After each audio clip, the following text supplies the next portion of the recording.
अस्सलाम वालेकुम। आज की वीडियो में हम करेंगे एक्सरसाइज 8P। ये है जी mathematics book 1D1 7th edition जो न्यू एडिशन आया उसी एक्सरसाइज है ये, और इसका हम करेंगे जी क्वेश्चन नंबर 6 और क्वेश्चन नंबर 7 करेंगे आज की वीडियो में। इससे जो पिछले क्वेश्चन से पहले करवा चुकी हूँ उसका लिंक मैं डिस्क्रिप्शन में दे दूंगी, आप वहां से देख लीजिएगा।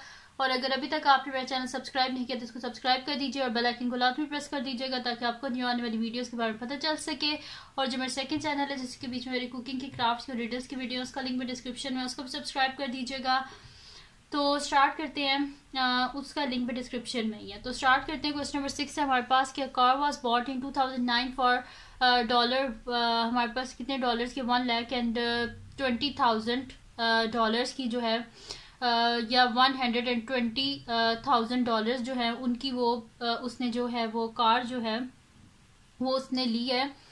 In 2010 its value decreased by 20%. In 2011 its value decreased by 10% of its value in 2010.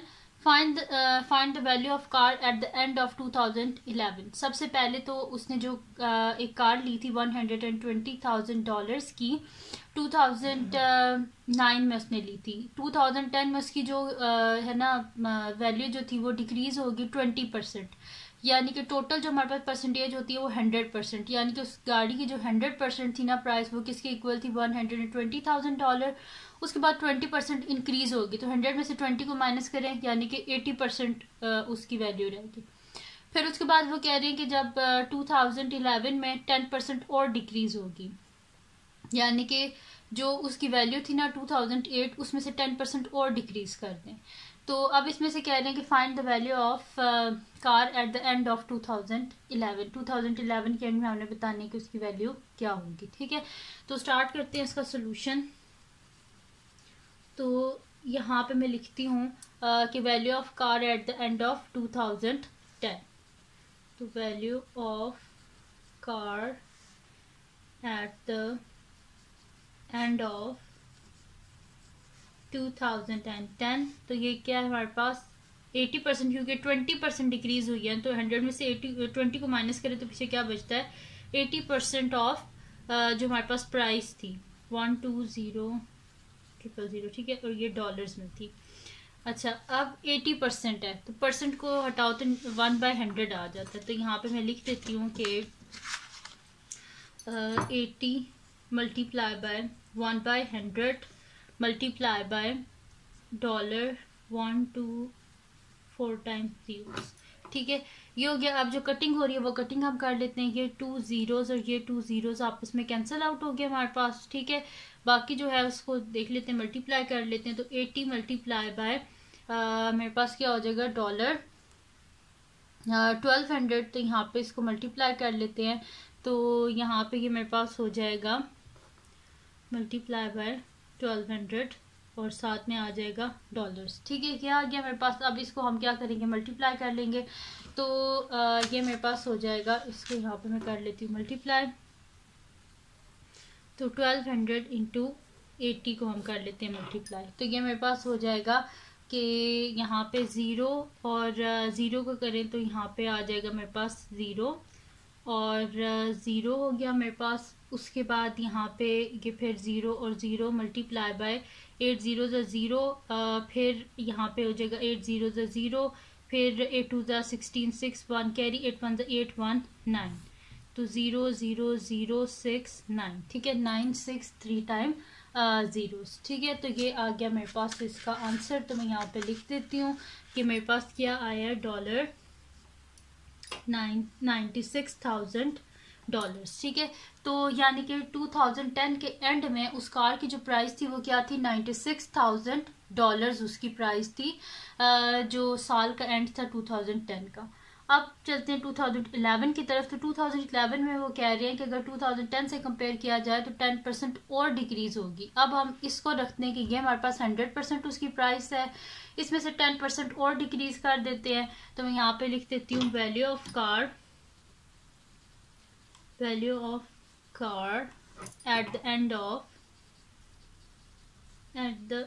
Of 2011 is equals to, अब ये मेरे पास क्या है, टोटल 100% है, तो अब 10% डिक्रीज हुई है ना, तो यहाँ पे मैं लिख देती हूँ टोटल परसेंटेज 100% होती है, तो 10% डिक्रीज है, यानी कि 100 में से 10 को माइनस करें तो 90, तो 90% ऑफ हमारे पास क्या है 96,000, तो मल्टीप्लाई कर देते हैं $96,000 से।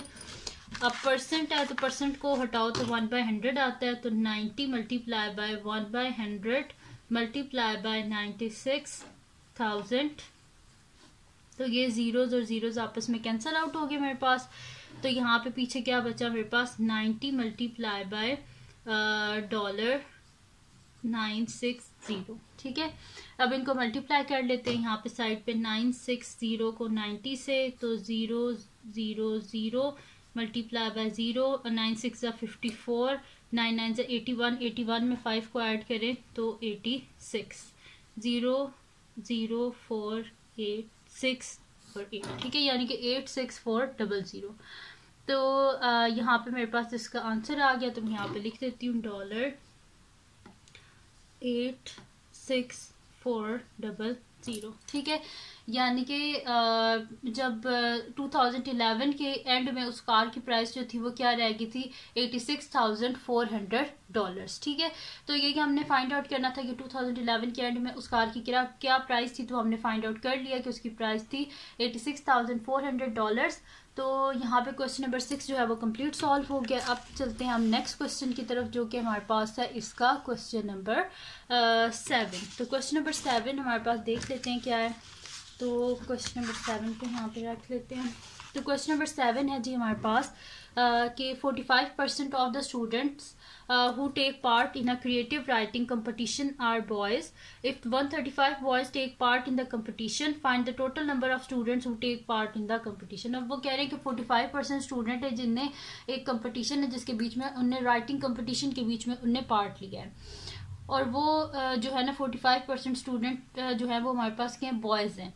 अगर वो कह रहे हैं कि टोटल जो स्टूडेंट जिन्हें जो बॉयज़ हैं जिनने कंपटीशन में हिस्सा लिया अगर वो 135 हैं, तो आप बताएं कि टोटल नंबर ऑफ स्टूडेंट्स कितने हैं, ठीक है। यानी कि जो 135 बॉयज़ हैं ना वो किसको रिप्रेजेंट कर रहे हैं 45% ऑफ टोटल स्टूडेंट को। तो अब हमने टोटल स्टूडेंट को फाइंड आउट करना, इजी सा क्वेश्चन है, तो स्टार्ट करते हैं। तो यहाँ पे लिख देती हूँ सोल्यूशन। अब वो कह रहे हैं कि जो 45% बॉयज़ हैं वो कितने किसके इक्वल है 135 के इक्वल, तो फिर यहीं से हम स्टार्ट करते हैं। यहाँ पे लिखती हूँ कि 45% ऑफ द स्टूडेंट किसके इक्वल है हमारे पास 135 के इक्वल है ना, यानी कि 45% बॉयज़ हैं और वो किसके इक्वल है 135 के, तो मैंने इसे जस्ट लिख दिया 45% ऑफ द स्टूडेंट किसके इक्वल है 135। अगर यहाँ से मैं 1% फाइंड आउट करूँ तो 45 इधर जाके डिवाइड हो जाएगा, तो 1% of the students is equals to मेरे पास क्या हो जाएगा 135 डिवाइडेड बाय 45। और अब वो कह रहे हैं टोटल नंबर ऑफ स्टूडेंट आप बताएं, तो यानी कि हमें 100% चाहिए, टोटल 100% के इक्वल होता है ना, तो 100% of the students is equals to 135 divided by 45 multiply by 100, ठीक है। ये हो गया मेरे पास। अब यहाँ पे क्या होता है हमारे पास 45 3 हमारे पास होता है 135, तो यहाँ पे 45 3 135, तो 3 इंटू 100 यानी कि मेरे पास क्या आ गया 300, यानी कि टोटल 300 स्टूडेंट थे कंपटीशन में। तो मैं यहाँ पे लिख भी देती हूँ देयर आर 300 स्टूडेंट्स